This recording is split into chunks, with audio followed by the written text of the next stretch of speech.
안녕하세요. 모바일 정보 검색 7차 시 수업이 시작되었습니다. 오늘 수업도 열심히 들으실 거라 생각하면서 수업을 시작하도록 하겠습니다.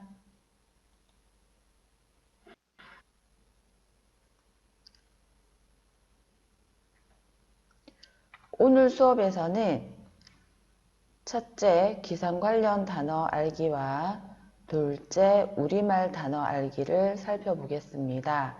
그리고 도전 챌린지라는 것이 있는데 이것을 소개시키면서 만든 영상을 보여드리도록 하겠습니다. 마지막으로 모바일 정보 검색하기를 실습해 보는 시간을 가지도록 하겠습니다. 먼저 기상 관련 단어를 알아보겠습니다. 기상 관련 단어를 검색을 통하여 뜻을 알아보는 시간을 가지도록 하겠습니다. 기상 관련 단어 첫 번째 단어 기상부위라는 것이 있습니다. 얼마 전 수업에서 기상청 사이트를 방문해 하셨던 거 기억하시죠? 거기에서 기상부위라는 단어를 보셨던 것을 기억하시는 분들도 계실 것 같은데요. 기상부위가 어떤 뜻인지 한번 살펴보도록 하겠습니다. 기상부위라고 검색을 하였을 경우에 이러한 그림들이 나오고 있습니다. 기상부위를 보니 주로 바닷가에서 기상을 관측하는 기계로 예측이 되고 있습니다. 이 뉴스를 살펴보도록 하겠습니다. 뉴스에 들어왔습니다. 뉴스 제목이 신안 앞바다 및 풍랑독보 더 정확해진다 라는 제목이고 바다에 떠있는 기상부위는 해양 기상부위가 서해남서남에 더 정확해질 것으로 보인다 라는 뉴스가 나오고 있습니다. 보시는 것과 같이 부위라는 것이 바다에 떠있는 기상대라고 합니다. 그렇다면 기상부위는 바다에 설치되어서 기상특보를 예측할 수 있게끔 측정하는 기구라고 생각하면 될 것 같습니다. 다른 기상부위 뉴스를 한번 살펴보도록 하겠습니다.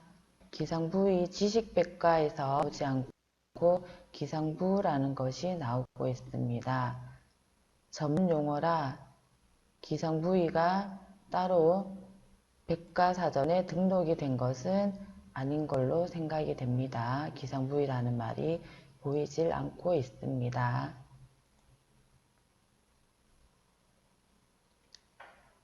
해양 기상부위 이 부분을 한번 들어가 보겠습니다.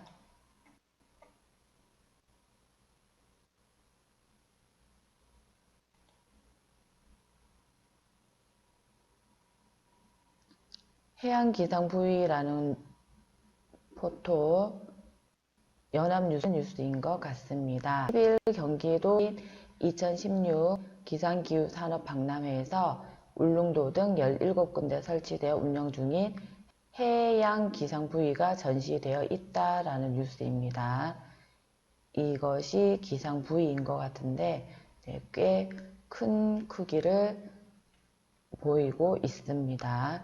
기상을 관측하는 바다에서 기상을 관측하는 그러한 측정기기로 예측이 되고 있습니다.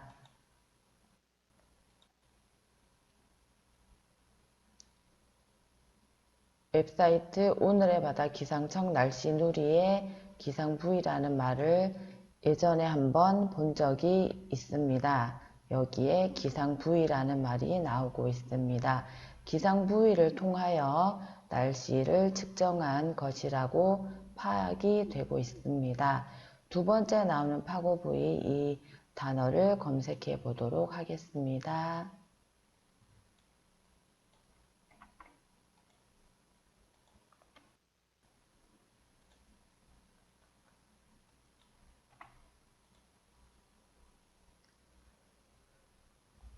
파고 부위를 검색하였을 경우에 파고 부위 결과가 이렇게 있는데 기상청 사이트입니다.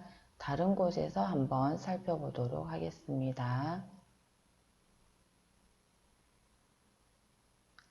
좀 전에 살펴보았던 기상 부위와 마찬가지로 파고 부위도 뉴스에서 먼저 살펴볼 수가 있습니다. 이곳을 들어가 보겠습니다. 파고 부위로 검색을 하여 나온 뉴스를 들어와 보았습니다. 부위로 해상교통과 안전업 두 마리를 꽉 잡았다라는 뉴스가 보여집니다. 부안근이 최근 격포 위도간 해역에 실시간 기상정보 수집이 가능한 를 설치하고 시험 운영 중인 모습을 사진을 제공하고 있습니다. 파고 부위라는 것이 보이시는 것처럼 기상정보 수집이 실시간으로 가능한 것으로 파악이 되고 있습니다. 그만큼 우리의 뉴스가 더욱 정확해진다는 것을 말해주는 것 같습니다.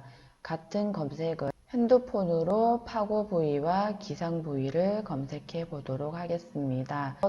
수업에서 중요한 것이라고 말씀드렸죠. 핸드폰에서 웹사이트를 들어가셔서 검색어를 입력을 하시고 검색을 눌러주세요. 이곳에서도 좀 전에 살펴보았던 뉴스가 나오고 있는 것을 확인할 수가 있습니다.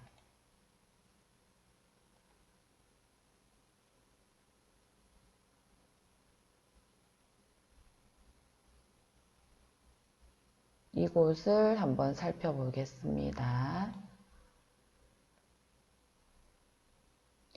신안 앞바다의 기상부위 풍랑특보 더 정확해진다 라는 뉴스입니다.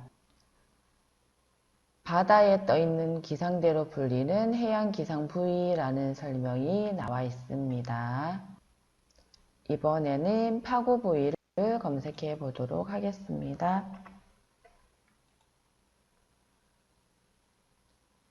파고 부위도 좀 전에 컴퓨터에서 살펴본 것과 같은 결과를 보여주고 있습니다. 기상청 날씨 누리의 파고 부위가 나오고 있습니다. 좀 전에 살펴보았던 뉴스와 똑같은 뉴스가 보여지고 있습니다. 좀 전에 살펴보았던 기상 부위의 뜻을 정리를 해보면 바다에 떠있는 기상대라는 것입니다.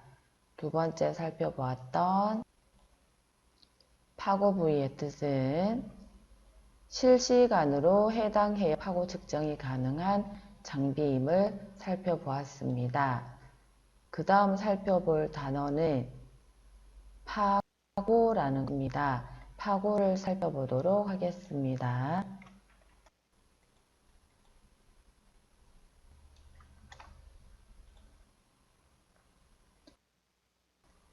단어를 검색을 하였을 경우에 같은 한글 이름의 영화가 먼저 검색되는 것이 보이고 있습니다. 지식백과 부분에 이렇게 나온 결과를 보시면 파고라고 하여 wave, hate, 파고 한자와 영어가 동시에 나오고 있는 것이 보여집니다. 이 단어가 지금 우리가 검색하고자 하는 기상 관련 단어인 듯 합니다. 들어가 보도록 하겠습니다.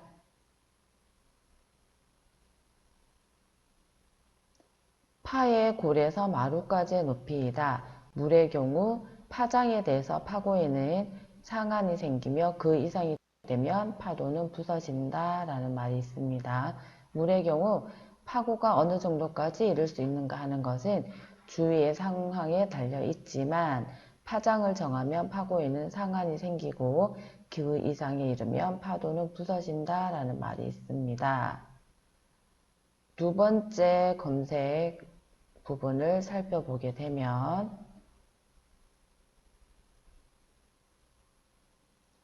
파고라는 것은 파의 골에서 마루까지의 높이를 말한다. 파고라는 뜻이 정확하게 나와 있는 것이 보여집니다.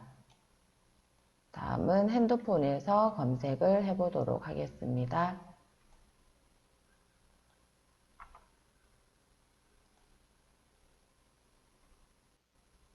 파고를 검색하였을 경우에 날씨와 관련된 정보가 먼저 보여지고 있습니다.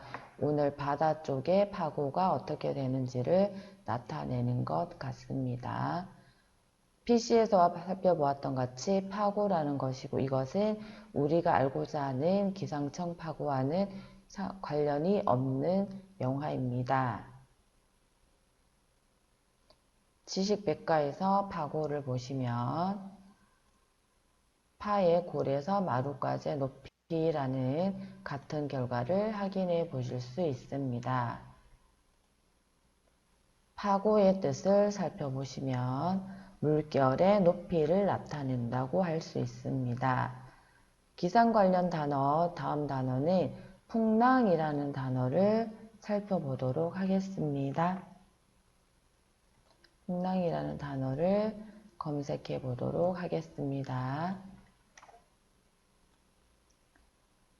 풍랑이라는 단어를 검색하였을 경우에는 다른 것보다 우선하여 지식백과가 먼저 나와 있습니다. 지식백과의 검색 결과를 들어가 보도록 하겠습니다.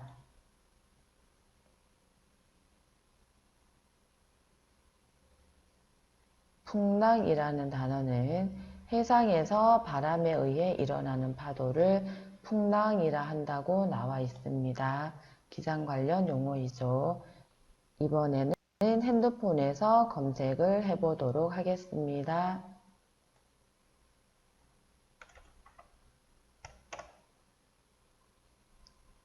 풍랑을 검색하였을 경우에 파고와 같이 이렇게 기상 관련 화면이 먼저 보여지고 있습니다.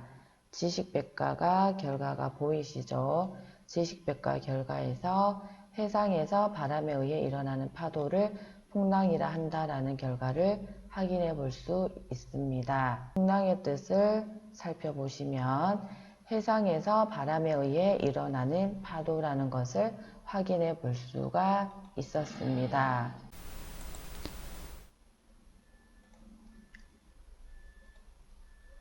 우리말 단어 알기를 해보도록 하겠습니다.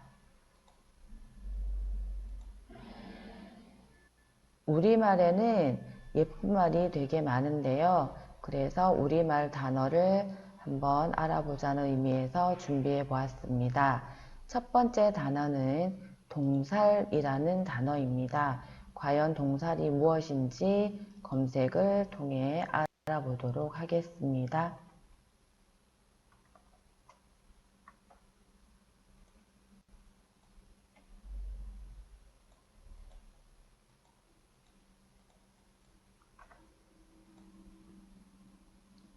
동사를 검색을 해보았더니 지식백과에서 결과가 먼저 보여지고 있습니다. 이곳을 살펴보도록 하겠습니다.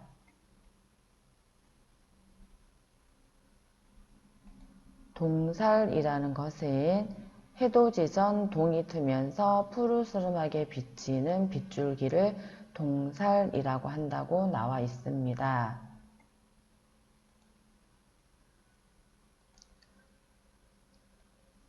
밑에를 보시면 해돋이 바로 전, 여명이 드는 때를 흔히 동트는 새벽이라고 표현하는데, 이때 동쪽에서 푸르스름하게 비치는 빗줄기를 동살이라 한다.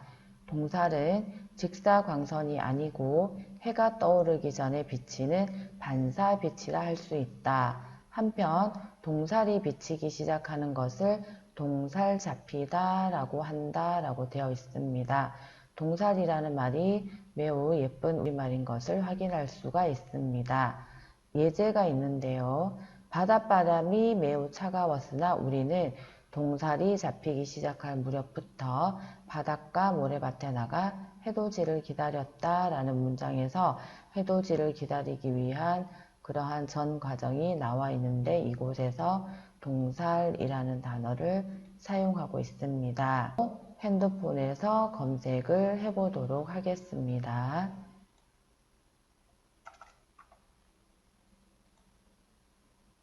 동살이라고 검색을 하였을 경우에 지식백과에서 동살이라는 단어가 나오고 있는 것이 보여집니다. 뜻은 똑같이 나오고 있죠.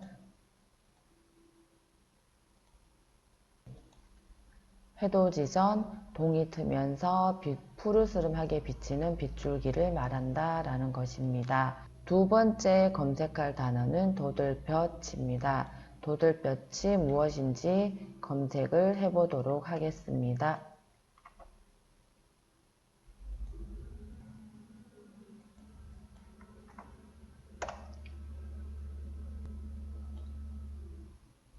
도들볕도 검색을 하였을 때 이렇게 지식백과에서 먼저 결과가 보여지고 있습니다. 도들볕을 들어와 보시면 해돋이 무렵 처음으로 솟아오르는 햇볕이라는 말이 보입니다. 핸드폰에서 검색해 보도록 하겠습니다.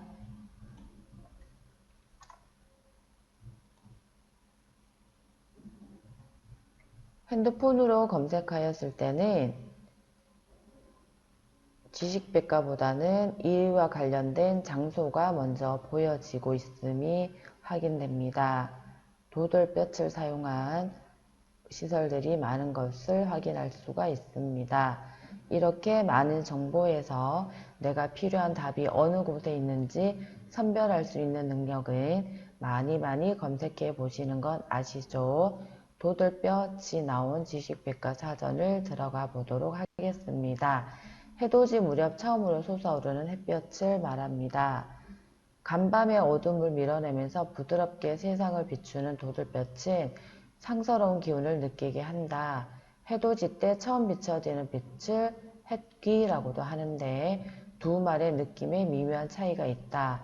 도들볕이 햇볕의 힘찬 움직임을 느끼게 하는 말이라면 햇귀는 소중하고 존귀한 느낌을 주는 말이다 라고 하여 지금 도들볕을 검색을 하면서 햇기라는 우리말도 같이 알아볼 수 있는 시간이 되었습니다. 두 개의 뜻을 알게 되는 아주 유용한 검색이었던 것 같습니다. 도들볕은 해돋이 무렵 처음으로 솟아오르는 햇볕을 말한다 였습니다. 세 번째 알아볼 단어는 지새는 달입니다. 지새는 달의 뜻을 알아보도록 하겠습니다.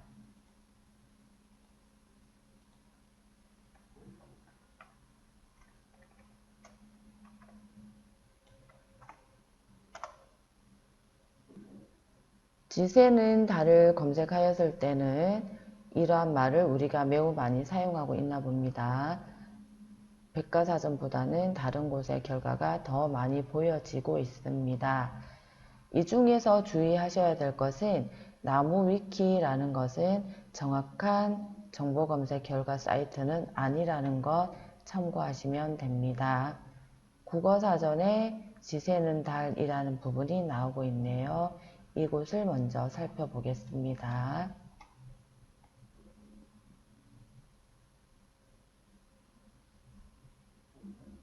지새는 달은 먼동이 튼 뒤 서쪽 하늘에 보이는 하얀 달을 지새는 달이라고 한다고 나와 있습니다.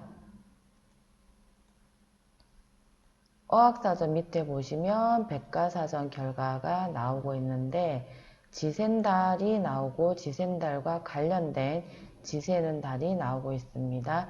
이 부분의 결과를 살펴보겠습니다.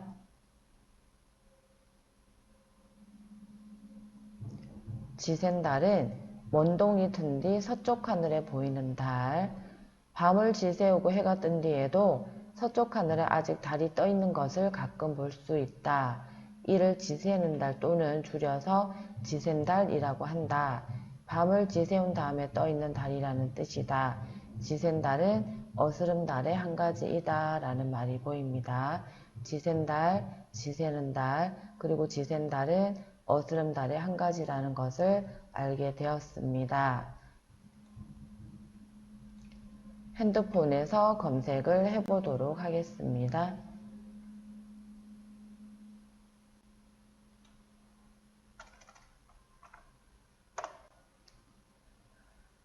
지새는 달이라고 했을 경우에 지식인 결과가 먼저 보여지고 있습니다. 네이버 책과 관련된 정보가 보이고요. 많은 정보들이 나오고 있습니다. 이렇게 많은 정보들이 있는데 정작 정확한 정보가 어디인지는 다행히 맨 밑에 나오고 있습니다. 근데 아무리 내려도 보이지를 않는다라고 하실 때는 지난 시간에 말씀드렸듯이 오른쪽 메뉴 점 3개를 눌러주시고 여기에서 지식백과를 클릭을 하시면 좀 더 빨리 해당되는 답을 찾을 수가 있습니다. 지새는 달을 입력을 했는데 지샌 달이 나왔다 그러면 빨리 파악을 하시려면 글씨를 빨리 읽어보시면서 지새는 달이 있다라는 것을 눈치채시고 이곳을 들어가시면 되겠습니다. 지샌 달, 원동이 튼 뒤 서쪽 하늘에 보이는 달, 지새는 달의 결과는 원동이 튼 뒤에 서쪽 하늘에 보이는 달이라는 것이었습니다. 그 다음 알아볼 단어는 닷별이라는 것입니다. 닷별을 알아보도록 하겠습니다.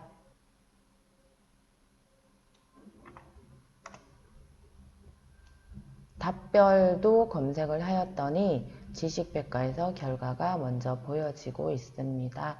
이곳을 살펴보겠습니다.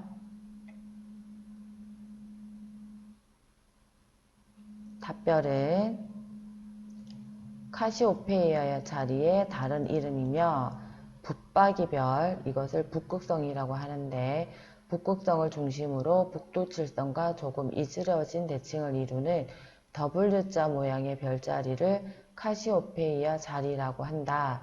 우리나라에서는 북두칠성과 함께 비교적 선명하게 볼 수 있는 별자리인데 그 별자리의 생김새가 닷 모양과 비슷하다고 해서 닷별이라 불렀다. 북두칠성의 국자바가지 끝을 이어가다 보면 붙박이 별이 나오고 다시 비슷한 거리만큼 떨어진 곳에 닷별이 있다라는 말이 나오고 있습니다. 북두칠성과 북극성 그리고 닷별 이렇게 위치해 있나 봅니다. 여름에 이 닷별을 찾아보는 것도 좋을 것 같습니다.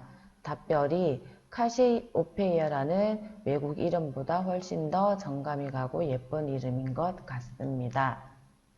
닷별의 뜻은 카시오페이아 자리라고 하며 북극성을 중심으로 북두칠성의 맞은편에 있는 W자 모양의 별자리이다 라고 확인이 되었습니다. 우리말 단어 알기 다음 뜻은 미리네라는 것인데 미리네는 많이들 아실 수 있는 단어로 생각이 됩니다. 우리말 중에서 그나마 많이 쓰고 있는 단어로 알고 있는데요. 미리네를 검색해 보도록 하겠습니다. 미리네를 검색하였을 경우에 국어사전에서 은하수의 방언이라는 말이 나와 있습니다. 제주 방언이라는 말이 나와 있네요. 지식백과에서 확인을 해보도록 하겠습니다.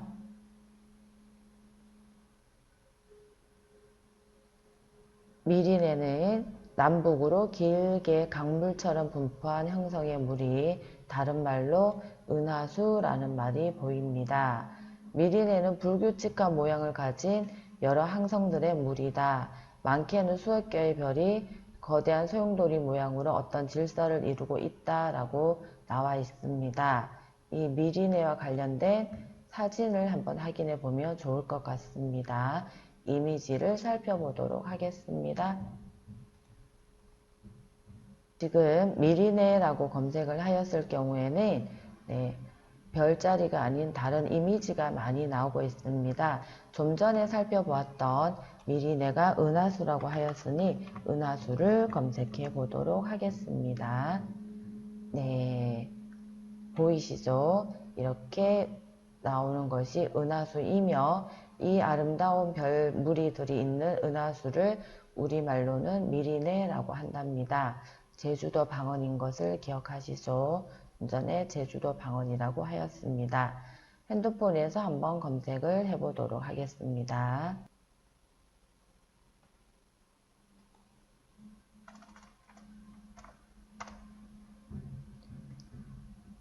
핸드폰으로 검색을 하니 미리네가 지식백과에서 나오고 있습니다. 왜냐하면 좀 전에 결과를 지식백과에서 확인을 했기 때문에 바로 지식백과의 결과가 나오고 있습니다. 남북으로 길게 강물처럼 풍부한 항성의 물이 은하수라는 말이 보여지고 있습니다. 이번에는 은하수를 뜻하는 말이라는 것을 확인하였습니다. 그 다음 알아볼 단어는 꼬리별이라는 것입니다. 왠지 꼬리별이라고 하니 연상되는 별이 있을 것 같은데요. 무엇인지 한번 확인해 보도록 하겠습니다. 꼬리별을 검색하신 후에 통합 검색으로 들어가 보겠습니다. 통합 검색으로 들어와서 국어사전에 꼬리별이라고 하여 혜성이라는 말이 보입니다. 들어가 보겠습니다.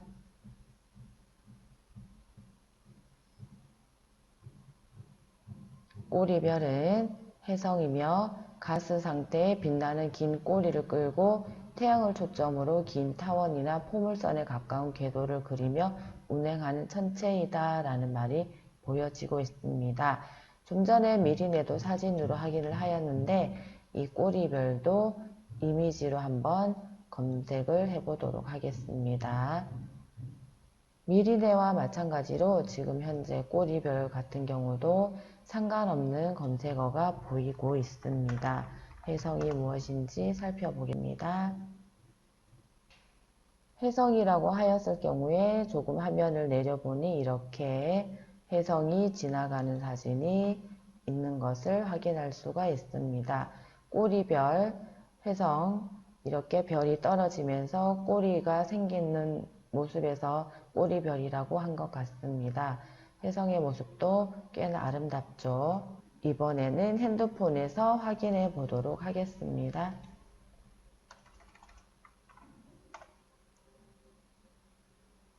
꼬리별이라고 핸드폰에서 지식백과에서 확인을 하니 혜성이라는 말이 먼저 보이고 있습니다. 들어가 보겠습니다. 얼음과 먼지로 이루어진 태양 주위를 타원 또는 포물선 궤도로 공전하는 작은 천체라는 말이 보입니다. 혜성을 꼬리별이라는 말로 부른다는 것이 확인되고 있습니다. 꼬리별은 혜성을 뜻하는 말이었습니다. 아스라이라는 뜻 한번 살펴보도록 하겠습니다.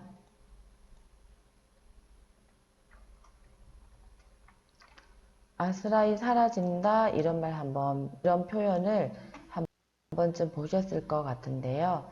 한번 검색해 보도록 하겠습니다.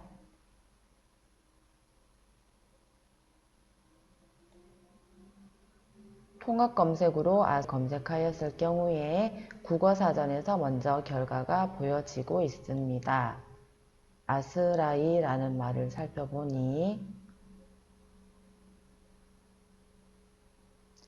보기에 아슬아슬할 만큼 높거나 까마득할 정도로 멀게 라는 말이 있습니다. 파란 하늘에 하얀 줄을 끌며 비행기 한 대가 아스라이 선회하고 있다. 보기에 아슬아슬할 만큼 높거나 까마득할 정도로 비행기가 있는 모습을 나타내고 있습니다. 두 번째 뜻으로는 기억이 분명하게 나지 않고 가물가물하게 라는 뜻으로 사용되고 있습니다. 세 번째 뜻으로는 먼 곳에서 들려오는 소리가 분명하지 아니하고 희미하게 라는 말로 사용되고 있음을 확인해 볼 수가 있습니다. 아스라이라는 말을 굉장히 많이 사용할 수 있는 것을 확인해 보았습니다. 다음으로는 핸드폰으로 검색을 해 보도록 하겠습니다.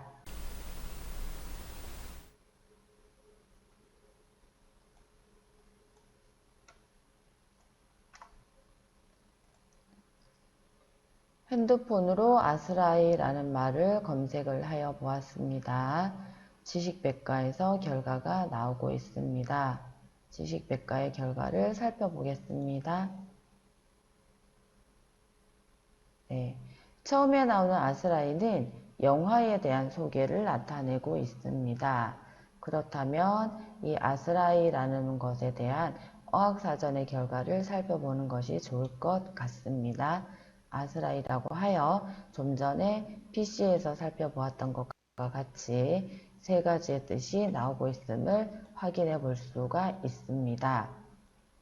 아스라이의 뜻은 보기에 아슬아슬할 만큼 높거나 까마득할 정도로 멀게 라는 뜻이었고, 나머지 두 가지 뜻이 더 있었던 것을 확인할 수 있었습니다. 이번에 확인해 볼 단어는 너나들이라는 단어입니다. 단어를 한번 검색해 보도록 하겠습니다.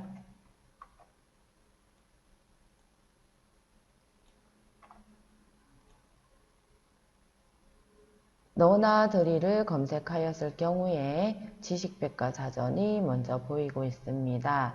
지식백과사전에 나온 것을 보면 서로 너, 나 하고 부르며 터놓고 허물없이 지내는 사이라는 말이 되어 있습니다. 한번 들어가 보겠습니다. 우리말은 높임말이 다양하게 발달되어 있어서 웬만한 친구가 아니면 설령 아랫사람이라 할지라도 함부로 너라는 호칭을 쓰지 않는다. 그런 의미에서 본다면 서로 반말을 하여도 불쾌한 생각이 들지 않는 사이야말로 가장 허물없는 사이다. 이런 사이를 너나들이라고 한다라고 합니다. 굉장히 친한 친구와 우리는 너나들이야, 너나들이 사이야 라고 쓸 수 있으면 좋을 것 같습니다. 핸드폰에서 검색을 해보도록 하겠습니다.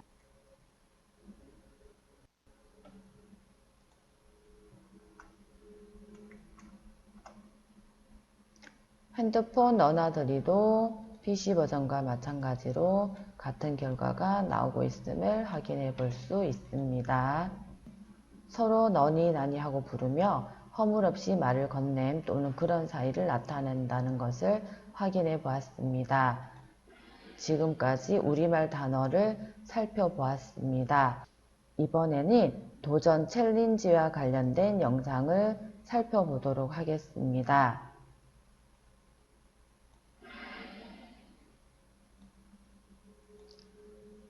도전 챌린지 영상을 살펴보기 전에 도전 챌린지에서 챌린지의 뜻을 살펴보고 비행기 타는 척 도전 영상이라는 것을 제가 한번 만들어 보았는데요. 그것을 한번 살펴보도록 하겠습니다. 그리고 챌린지가 어떤 것인지 라는 것을 확인을 하셨으면 댁에서 나도 도전하기 영상을 찍어 보시는 것도 좋을 것 같습니다.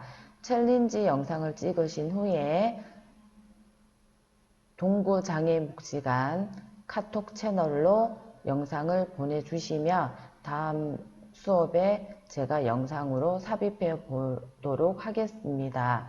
한번 챌린지가 어떤 것인지부터 살펴보겠습니다.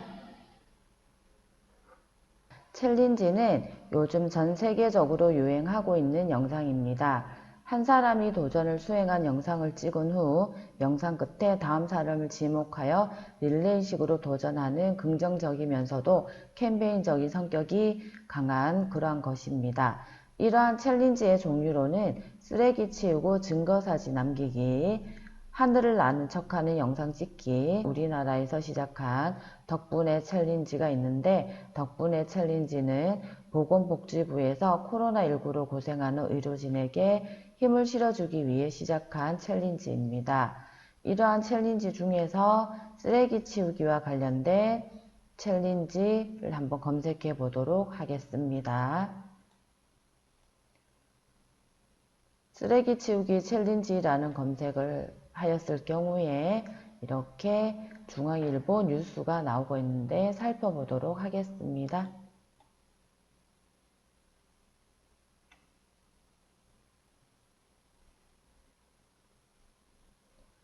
쓰레기 치우고 인증 트래시 태그 챌린지 열풍이라고 되어 있습니다. 트래시가 쓰레기를 뜻하는 영어 단어입니다. 태그는 요즘 인스타그램에서 검색어를 할 때 사용하는 기호라고 생각하시면 됩니다. 보시는 것과 같이 쓰레기가 많은 곳을 혼자 치운 후에 쓰레기를 다 치웠다는 사진을 이렇게 찍어서 올리면 됩니다. 대단하죠? 학생들도 참여하고 있는 모습입니다. 이렇게 요즘 챌린지는 곳곳에서 긍정적인 에너지를 전파하고 있어서 매우 좋은 것이라고 할 수 있겠습니다. 하여 저도 한번 이 챌린지 중에서 비행기 타는 척 하는 영상을 준비해 보았습니다. 어떤 것인지 한번 감상해 보도록 하겠습니다.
처음 부분에서 보면 매우 제가 비행기를 열심히 타고 가는 것처럼 보이는 영상이었습니다. 하지만 지금 보시는 것처럼 사무실에서 핸드폰으로 이렇게 비행기를 타고 가는 것처럼 조작을 하여 찍은 영상입니다. 이 영상도 지금 전 세계적으로 많은 이들이 도전하고 있는 영상이라고 합니다. 비행기 타는 척 하는 영상을 살펴보았습니다. 그 이외에 또 마네킹 챌린지라는 것이 있는데 어떤 것인지 살펴보도록 하겠습니다.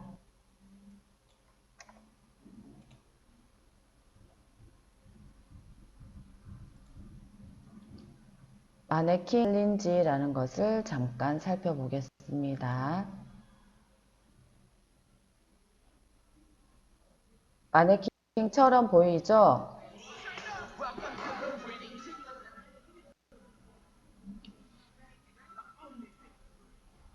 엔지입니다. 눈을 깜빡거리고 있습니다. 진짜 마네킹처럼 움직이지 않아야 하는 것이 마네킹 챌린지입니다. 매우 어려운 챌린지인데 영상을 찍어 놓으면 꽤 재미있을 것 같습니다. 이렇게 많은 챌린지를 하고 있는 모습이 보여집니다. 코로나19를 극복하는 다양한 방법들 중 하나일 것 같습니다. 좀 전에 살펴보았던 마네킹 챌린지도 매우 재미있을 것 같습니다. 마네킹 챌린지를 한번 찍어서 동장복 카카오톡 채널로 보내주시면 정말 행복할 것 같습니다. 꼭 도전해 보시길 바라겠습니다.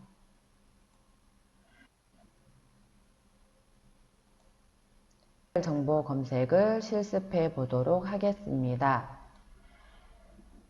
21시 30분에 도착하여 25분 동안 입국 수속을 마치고 공항철도 중 가장 빨리 탑승할 수 있는 직통열차 시각 평일 기준을 통하여 찾아보세요 라는 문제입니다. 중요한 것은 인천 제2터미널이고 장소가 시간이 이때 도착하여 25분 동안 입국 수속을 마쳤기 때문에 공항철도를 타기 위해서는 적어도 21시 55분 이후인 시간을 찾는 것이 관건인 것 같습니다. 검색을 한번 해보도록 하겠습니다.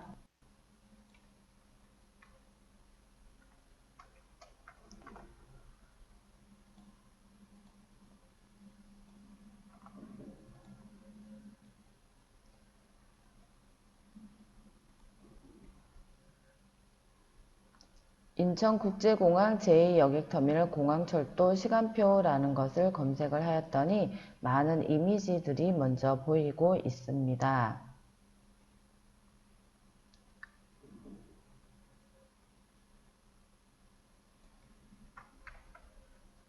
인천국제공항을 들어가 보도록 하겠습니다.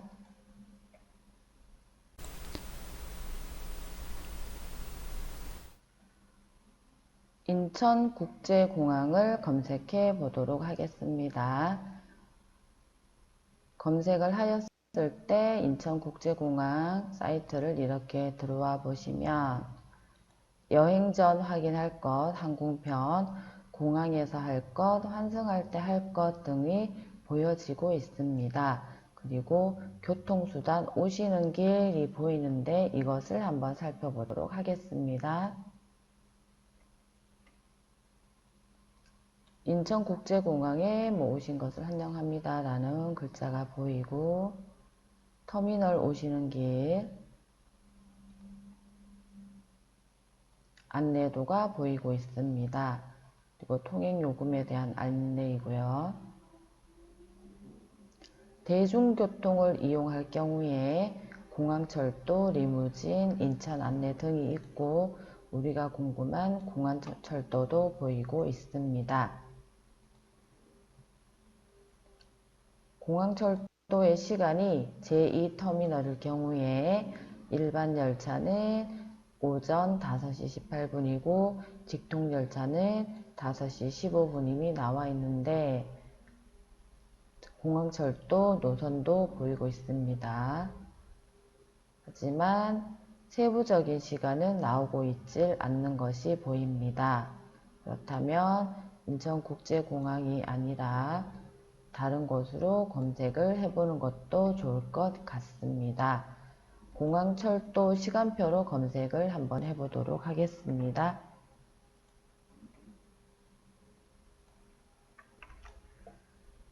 공항철도 시간표를 검색하여 보니 공항철도라는 것이 나오고 있습니다. 검색을 해보겠습니다.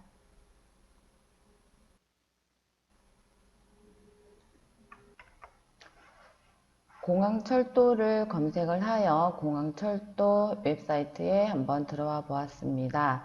공항철도에 들어와 보시면 공항철도 이용에 관련된 정보가 보이고 열차 시각이 보이고 있습니다. 공항철도 이용을 먼저 살펴보겠습니다. 공항철도 이용을 보셨을 때 노선도가 나오고 있고요. 열차 종류, 직통과 일반 열차가 있음이 보여지고 있는데 시간은 보여지고 있지 않습니다. 그렇다면 시간은 열차 시각에서 확인할 수 있을 것 같습니다. 이 부분을 들어가 보도록 하겠습니다. 열차 시각을 들어오니 역 정보라는 것이 보이고 서울역이라고 되어 있는데 우리는 인천공항 제2터미널에서 타야 하니 이것을 선택해 보도록 하겠습니다. 인천공항 2터미널에서 출발하여 인천 1공항 터미널로 가고 있는 것이 보이고 열차 시간표가 평일, 휴일 등이 있습니다. 서울역 방면으로 가는 열차 시간이 보시면 9시 54분 차가 있고 10시 5분 차가 있습니다. 이 중에서 문제에서 보셨던 것처럼 9시 30분에 도착하여 25분 동안 입국 수속을 하였기 때문에 적어도 9시 55분 이후 차를 타야 하기 때문에 검색 결과에서 확인해 볼 수 있는 것은 10시 5분 차가 되겠습니다. 같은 방법으로 핸드폰에서 검색을 해보도록 하겠습니다.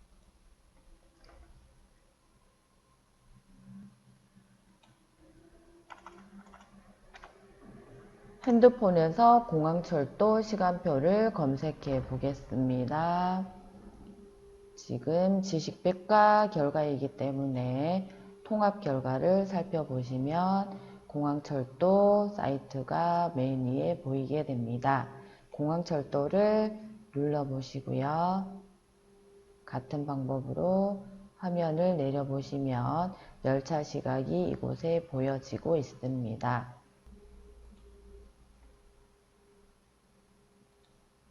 서울역을 클릭하여 아래쪽으로 화면을 내려보았을 경우에 밑에 부분에서 공항 2터미널이 선택이 안 되는 것이 보입니다. 이럴 경우에 옆에 있는 사이버 스테이션을 클릭해 보겠습니다. 여기에서 출발역을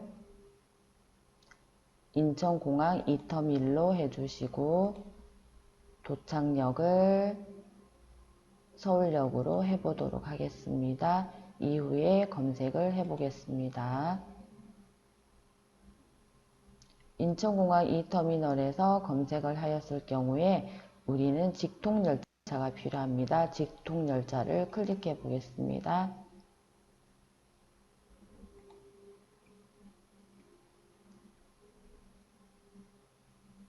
제2터미널에 대한 열차 시간표 평일이 나와 있습니다.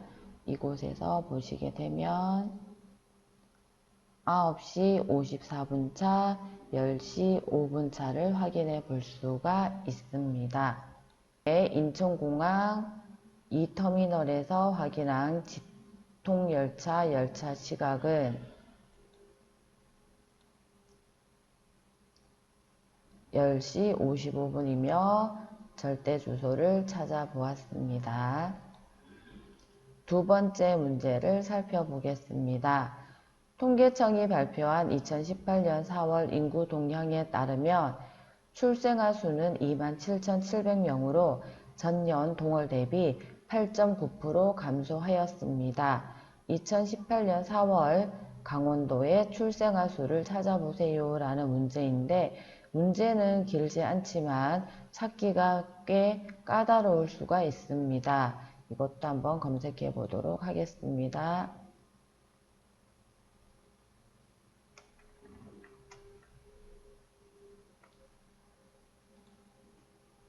문제에서 보시는 것처럼 통계청이 발표한 자료이니 통계청 사이트를 들어가 보도록 하겠습니다.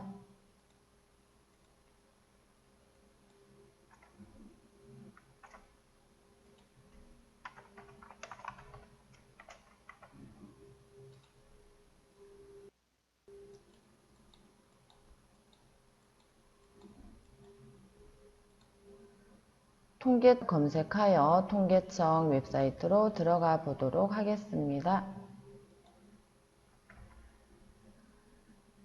통계청 사이트를 들어와 보았습니다.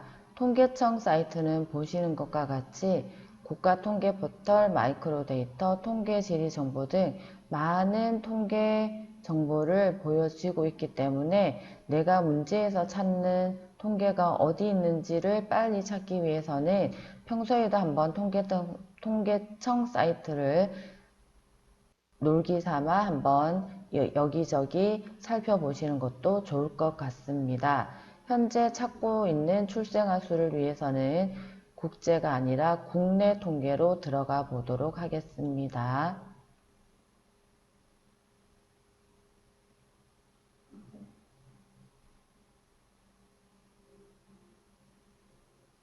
이곳에서도 보시는 것과 같이 굉장히 많은 통계가 보여지고 있습니다. 이 중에서 출생아 수는 누가 생각해봐도 인구일 것 같죠? 인구를 들어가 보도록 하겠습니다. 인구 중에서 이제 여기에서 중요한데요. 총조사일지 이동은 아닐 것 같습니다. 인구 동향 조사일지 둘 중에 하나를 선택을 해야 하는데요. 많은 검색을 해보시면 더 빨리 찾으실 수 있을 것 같습니다. 인구 동향을 들어와서 이것을 들어가 보도록 하겠습니다. 이곳에 들어왔더니 강원도의 출생아 수가 나와 있습니다. 하지만 연도가 2020년 3월인 것 보이시죠? 이것을 세부적으로 다시 검색을 하여야 합니다. 세부적인 검색을 해보도록 하겠습니다. 항목 1을 선택하시면 이것에 대한 출생, 사망, 혼인, 이혼에 대한 검색을 할 수 있고, 행정구역별도 나머지를 다 지워주시고 강원도만 남기셔도 되지만 지울 게 너무 많기 때문에 그대로 두셔도 무리가 없을 것으로 생각이 됩니다. 다음은 종류별 보겠습니다. 종류별에서 출생아 수만 필요하지만 나머지 지울 게 너무 많기 때문에 넘어가겠습니다. 시점. 검색 대회에서는 시간을 굉장히 빨리 단축하여 검색하는 것이 중요하기 때문에 효율적인 검색 능력이 필요하다고 하겠습니다. 월 부분 보이시죠? 2000 문제를 한번 다시 살펴보시면 2018년 4월이라고 나와 있습니다. 2018년 4월에 강원도의 출생아 수라고 나와 있습니다. 이것을 검색해야 합니다.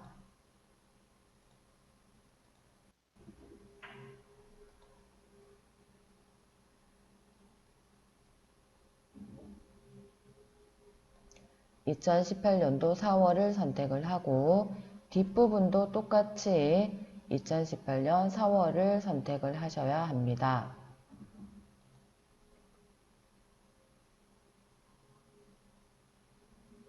그리고 오른쪽에 있는 통계표 조회를 눌러주시면 됩니다. 통계표 조회를 누를 경우에 2018년 4월이라는 부분 보이시죠? 2018년 4월에 강원도의 출생아 수는 731명이라고 나와 있습니다.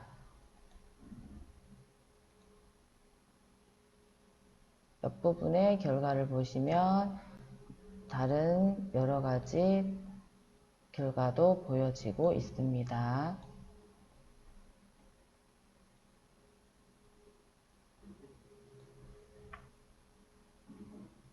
이번에는 핸드폰에서 검색을 해보도록 하겠습니다.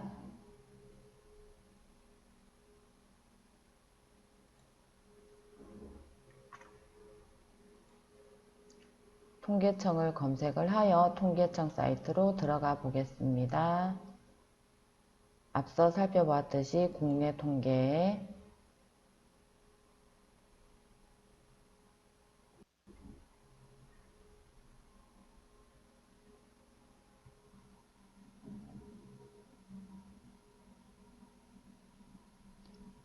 인구 중에서 인구 동향 조사,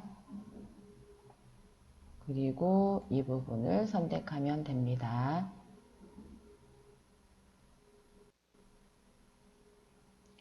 앞서 살펴본 것처럼 검색 결과를 조금 바꾸어 주어야 하니 시점을 변경해 보도록 하겠습니다.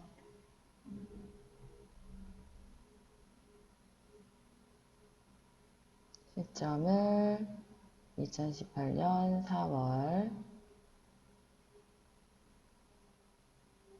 검색을 해 보도록 하겠습니다.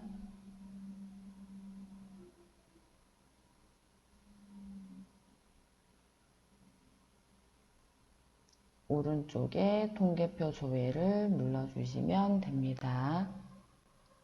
그러면 이렇게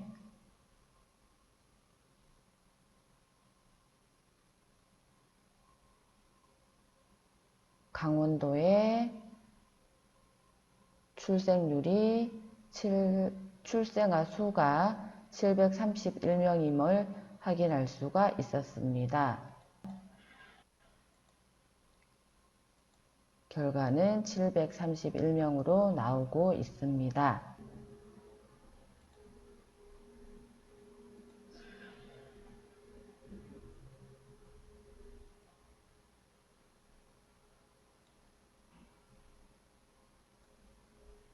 잠시 영상 감상을 하면서 머리를 식혀보도록 하겠습니다.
씨 머리 잘 식히셨죠? 다음 검색을 해보도록 하겠습니다. 특허제도는 발명을 보호 장려함으로써 국가 산업의 발전을 도모하기 위한 제도입니다. 국내 특허 검색에서 현재 등록된 광주 비엔날레 상표의 출원번호를 찾아보세요 라는 문제입니다. 이것을 검색하기 위해서는 아마도 특허청에서 검색을 해야 되는 것 같습니다. 검색어를 입력하여 검색을 해보도록 하겠습니다.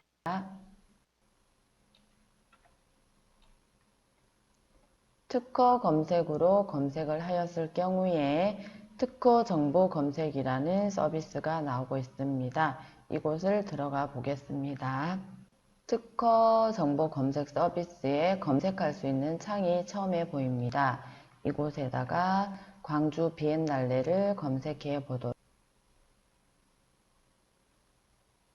광주 비엔날레로 검색을 하여 들어온 화면에서 우리에게 필요한 것은 상표의 출원번호임을 확인할 수가 있습니다. 나온 검색 결과들 중에 상표 부분을 클릭해 보도록 하겠습니다.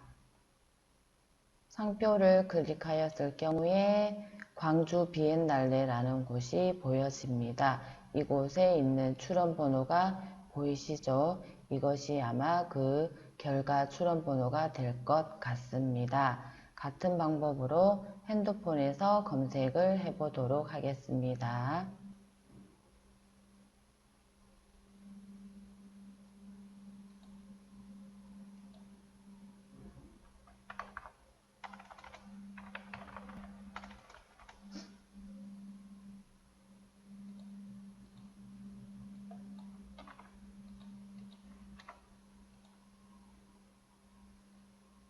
특허 검색을 하여 특허 정보 검색으로 들어와 보았습니다.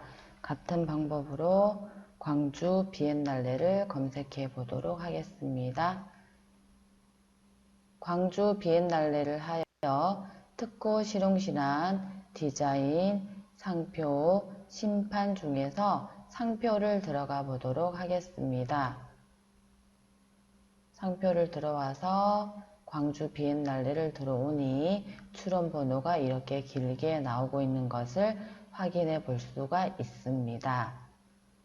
하여 지금 살펴본 것처럼 광주 비엔날레의 특허 출원번호는 이와 같음을 확인할 수가 있었습니다. 지금까지 수업 잘 들어주셔서 감사합니다. 오늘의 과제도 밴드의 영상과 함께 올리도록 하겠습니다. 과제를 수행하여서 제출해 주시면 됩니다. 영상을 다 들으신 이후에는 댓글도 꼭 달아주시면 감사하겠습니다. 오늘 수업도 잘 들어주셔서 감사합니다. 오늘 수업은 이것으로 끝마치도록 하겠습니다. 안녕히 계세요.